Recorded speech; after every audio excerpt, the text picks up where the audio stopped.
Muy buenas a todos, aquí Adolfo Ruiz Calleja en un nuevo podcast del blog numismático. En este caso voy a hablaros de un denario de Galba que representa a Hispania y tiene Hispania unas cosas muy interesantes en la mano, como vamos a ver. Esto lo hago pues porque este denario aparece en la próxima subasta de Lucernae. Ya sabéis que Lucernae es pues, una numismática que lleva veintitantos años de recorrido y que está afincada en la provincia de Jaén.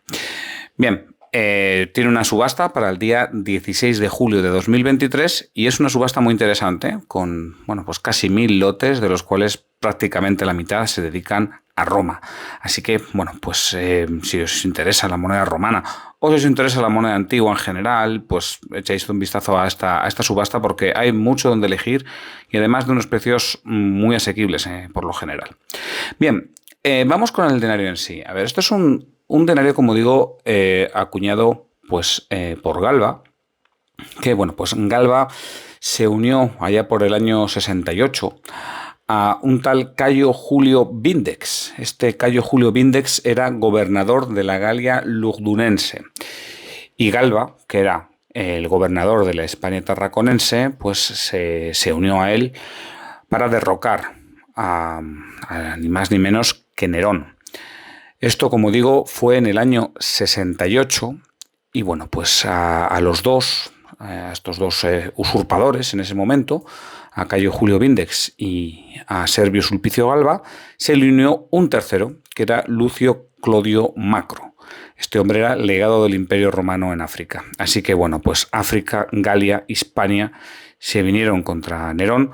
Sí que es cierto que militarmente no pudieron vencer a Nerón, pero al parecer hubo ahí ciertos subterfugios y la Guardia Pretoriana pues obligó a Nerón a suicidarse.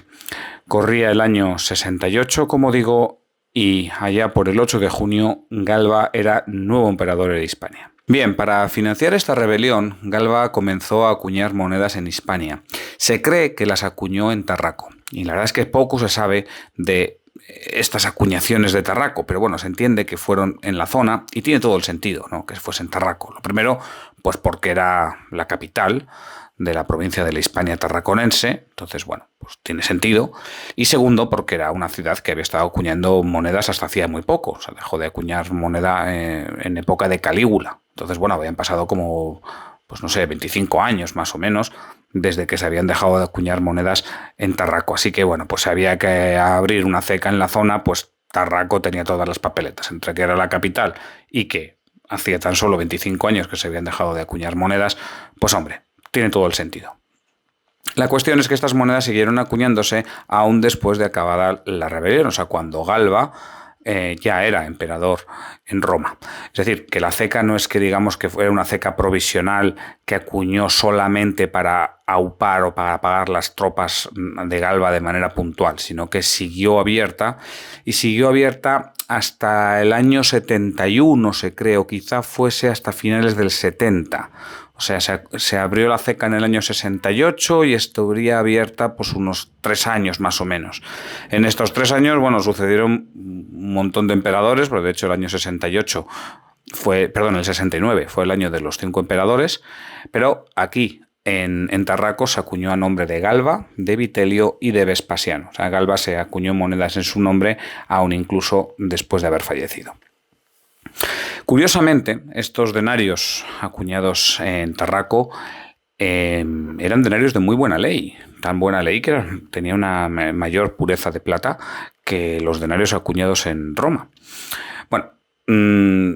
Fueron denarios razonablemente amplios, pero que hoy en día son bastante escasos. O sea, no fueron acuñaciones, digamos, pequeñas para la época, además teniendo en cuenta que no era la ceca de Roma. O sea, Galba acuñó mucho, lo que pasa es que, claro, como acuñó durante tan poco tiempo, pues, hombre, aunque acuñó mucho, no le dio tiempo a acuñar demasiado. O sea, creo que me explico, ¿no? Acuñó de manera bastante intensa, pero durante poco tiempo porque duró poco tiempo vivo. Le pasa un poquito como Otón, ¿no?, que proporcionalmente para el tiempo que fue emperador hay bastante moneda, pero aún así las monedas de Galba son todas ellas bastante raras y buscadas.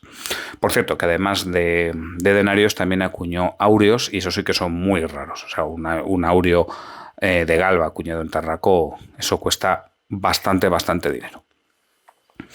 Bueno, una de las monedas que se acuñó en Tarraco en época de Galba, pues fue esta moneda que estabais viendo en la imagen. Bien, es, como veis, un denario que se cree que fue emitido tras la muerte de Nerón, o sea, ya cuando Galba era emperador. Se cree que estuvo acuñándose desde más o menos abril, mayo del año 68 hasta finales de ese año, o incluso principios del 69, porque Galba falleció el día 15 de enero del año 69. Entonces, durante ese año 68 se acuñó este denario, que es muy interesante, no tanto por la representación de Galba, que, bueno, pues bien, sí, una representación que pone Imp Galba, vale, correcto, sino por el reverso. A mí me resulta muy, muy curioso esa representación de Hispania. A ver, el motivo no es que sea una cosa muy sorprendente, porque ya hubo varias emisiones en la ceca de Tarraco que representaban a Galba en el anverso y a Hispania en el reverso. O sea, estaba mostrándose el apoyo que le daba Hispania a esta rebelión de Galba y después cuando era emperador. O sea, no es una cosa demasiado rara eso. Lo que es raro, o para mí es interesante, es cómo se está representando Hispania, ¿no? O sea, porque todos cuando pensamos en las representaciones de Hispania alegóricas, pues siempre se nos viene a la cabeza los famosos denarios, o sestercios o aureos, ¿no? De Adriano, de los famosos viajes de Adriano, ¿no? Esos que luego, pues ya mucho tiempo después aparecieron en las pesetas, ¿no? Ya sabéis que esas famosas pesetas que grabó Marchionni en el año 1868 estaban basadas en la famosa alegoría, ¿no? Que había hecho Adriano allá por el siglo II. Pero esta acuñación no es del siglo II, o sea, esta acuñación de Galba no es del siglo II, sino que es del siglo I. Y, por lo tanto, no es la misma. O sea, no la están representando a Hispania igual. De hecho, se está representando a una Hispania en pie, que está vestida con una toga y que está avanzando y beligerante, ¿no? O sea, está, digamos, como fuerte, como toda una alegoría, digamos, poderosa, ¿no? Es curioso que en la mano izquierda porta armas, porta 2 flechas y porta una caetra. ¿Qué es esto de la caetra? Bueno, esto es un escudo pequeñito que se utilizaba por los pueblos ibéricos. Concretamente, lo utilizaban los pueblos cántabros. Se hizo famoso por las guerras cántabras. No solamente lo utilizaban en Cantabria, o sea, los pueblos cántabros, sino en otras zonas de la península ibérica también se utilizaba la caetra. Pero bueno, parece que era bastante famoso y que los romanos lo conocían bien. De hecho, en las primeras monedas acuñadas en la actual Galicia, estas eran los ases da caetra, que se lo suele llamar. La caetra tiene un papel preponderante, o se dedican todo el reverso a representar esta caetra. Hablamos de ellas con Santiago Ferrer Sierra en una entrevista que le hice cuando estuve allí, justamente en Lugo. Así que, bueno, podéis buscar esta entrevista porque es muy, muy interesante. En cualquier caso, bueno, pues parece que en el imaginario colectivo de los romanos, ya a mediados del siglo I, todavía estaba la caetra relacionada con Hispania. O sea, cuando querían representar a Hispania estaban poniendo una caetra. Por cierto, que la caetra no es que fuese un escudo que les tapase, digamos, entero, sino que era un escudo que se ponían así en el antebrazo y lo que hacían era que cuando alguien les arrojaba, digamos, pues cualquier arma arrojadiza, ¿no? Pues unas piedras, unas lanzas, lo que sea, pues ellos se tapaban con ese escudo. Parece que las tribus ibéricas tenían muy buena habilidad utilizando esta caetra como forma de taparse y también para empujar al adversario. O sea, era un escudo que llegado el momento podía ser un arma ofensiva en el cuerpo a cuerpo. Entiendo yo que tendrían esta caetra en el antebrazo izquierdo y luego supongo que algún tipo de falcata, ¿no? Una espada en el brazo derecho con el que poder atacar. Bueno, curioso, o sea, se ve que era un arma bastante efectiva porque, bueno, pues los romanos si la estaban representando es porque, digamos, en cierta forma la temían, ¿no? O sea, había cierta leyenda alrededor de estas caetras o cierta literatura al menos. Bueno, pues ahí vemos que Hispania en su brazo izquierdo porta estas armas y en su brazo derecho lo que porta son 2 espigas de trigo y una flor de amapola. Y esto es algo bastante curioso, porque fijaros que en la representación de Adriano también aparecen productos agrícolas. Lo que pasa es que el producto agrícola de Adriano era una rama de olivo. O sea, se ve que en el siglo II relacionaban a Hispania con la producción de olivos. Sin embargo, en el siglo I lo estaban relacionando más con la producción de trigo y también con las amapolas. Y esto es algo bastante curioso. A ver, el trigo pues está claro, ¿no? O sea, el trigo siempre ha habido un cultivo muy amplio en la península ibérica y yo creo que nadie que conozca la península ibérica o incluso que haya oído hablar de ella, pues le puede sorprender este tema. O sea, es decir, aquí siempre se ha cultivado muchísimo trigo. Pero lo curioso es la amapola. Y bueno, pues aquí lo primero que yo he pensado es, bueno, a cualquier agricultor que le preguntes, aquí cualquiera de mis paisanos castellanos, te van a decir que claro, que el trigo y la amapola están íntimamente relacionados. Ellos están hartos, ¿no?, de ver a los trigales llenos de amapolas y para ellos siempre es muy mala noticia porque estas amapolas a día de hoy crecen en los trigales pues como malas hierbas, ¿no? Eso es muy típico. Cuando se pasa por Castilla, se ven en esa época de junio, por ejemplo, cuando el trigo ya está crecido, se ven los trigales así con tonos rojos, ¿no?, pues de las amapolas. Pero bueno, obviamente aquí en esta representación de Hispania no van a representar una mala hierba, o sea, están representando productos agrarios, no malas hierbas. Entonces, ¿qué pasa? ¿Que las amapolas eran un producto agrario en sí mismo? Pues sí, tal y como parece, era así, y como se ve en esta representación, pues era un producto muy valorado en época romana. A ver, la amapola, muchos de vosotros sabréis que se llamaba adormidera. Esto todavía lo dicen la gente mayor, ¿no?, especialmente en los pueblos. ¿Y por qué se llamaba adormidera? Pues por su capacidad somnífera. Al final esto es un producto pues semejante al opio. Bueno, ¿cómo era posible provocar el sueño a través de las amapolas? O sea, hirviendo amapolas. Pues esto es algo bastante conocido y los romanos ya lo conocían, ¿no? De hecho, la palabra técnica, el vocablo técnico para referirse a las amapolas es papaver somniferum. O sea, hoy en día todavía cuando hablamos de esto, pues en latín de las amapolas, hablamos esto de un somnífero, ¿no?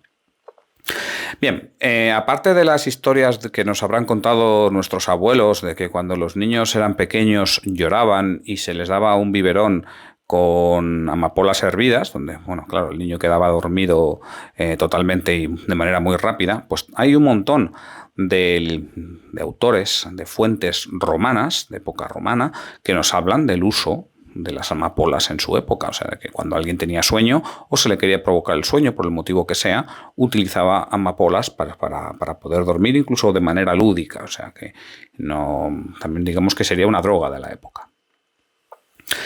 Y se ve que estas amapolas pues las plantaban, las cultivaban los romanos en la península ibérica y que valoraban mucho estos cultivos de amapolas.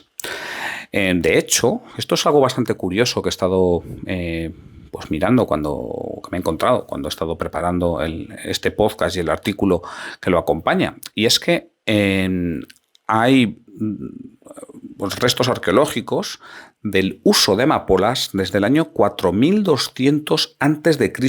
en la península ibérica. O sea, que algo así como 4 milenios antes de que llegasen los romanos a la península, ya había pueblos ibéricos que estaban cultivando amapolas en la península ibérica. Algo bastante impresionante, ¿no? O sea, no es que solamente que conociesen su uso como somníferos, sino que además lo cultivaban. Bueno, pues se ve, como digo, que los romanos siguieron con esta práctica y que valoraban mucho esta capacidad que tenía la península ibérica o Hispania de producir amapolas. Bueno, y luego ya como reflexión vemos aquí que, como digo, está una alegoría de Hispania que está de manera beligerante, o sea, está de pie, avanzando, y que porta por un lado las armas, o sea, hombres al frente, por otro lado productos agrarios, es decir, tenemos una retaguardia que está alimentando el frente. Armas y alimentos. Esto es yo diría que una constante en los mensajes bélicos, ¿no? Como en la retaguardia se portan hombres al frente y también se porta esta intendencia, esta logística, estos alimentos. Sin ir más lejos, pues hay carteles de la Guerra Civil Española que justamente están representando esto mismo. También hay carteles soviéticos que representan a la industria y a la vez a las armas, ¿no? Entonces, bueno, vemos aquí cómo esta idea de proporcionar logística o alimentos o industria a la vez que hombres para el frente es algo que nos encontramos en Roma e incluso nos lo encontramos en el siglo XX. Muy bien, pues espero que os haya gustado este podcast, que os haya resultado interesante el denario y sin más os animo a echar un vistazo a la próxima subasta de Lucernae, que como digo va a ser el 16 de julio de 2023 y tiene monedas muy interesantes, especialmente romanas, pero también tiene bastantes monedas españolas que merecen la pena echar un vistazo. Yo sin más me despido, un saludo y hasta pronto.